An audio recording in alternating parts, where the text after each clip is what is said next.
Hello WhatsApp guys, আসসালামু আলাইকুম সবাইকে। আশা করি সবাই ভালো আছেন। আমাদের এই ফোনটার সমস্যা হলো মাউথ স্পিকার আমি চেঞ্জ করলাম। চেঞ্জ করার পর এটা আর কি আমার অপোজিট সাইডে মানে কথা শুনে না, কিন্তু আমি কথা বললে আমার অপোজিট সাইডে কেউ কিছু শুনে না। তারপর এটা সলিউশন কি সেটাই আজকের ভিডিওতে বলবো। এটার আমরা আজকে বিপ মোডে রাখছি।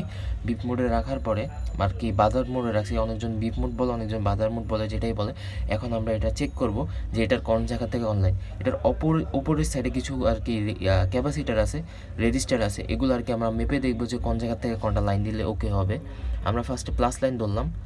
প্লাস লাইন ধরার পর আমরা এখানে আর কি এখানে কোনো লাইনের থেকে বিফ করে নাকি দেখবো।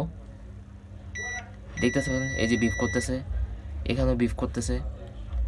মাইনাস লাইন ধরছি, মাইনাস লাইনে বিফ করে দেখতে পাচ্ছেন। এই যে এখানে এটা হলো প্লাস লাইন, এটা হলো মাইনাস লাইন। যারা যারা ইউটিউব থেকে দেখতেন ফলো করে দেবেন, যারা যারা ফেসবুক থেকে সাবস্ক্রাইব করবেন। এখানে দুইটা জাম্পার করে দিলে প্লাস লাইনে জাম্পার করে দিলে ওকে হয়ে যাবে, মাইনাস লাইনে জাম্পার করলে ওকে। আসসালামু আলাইকুম।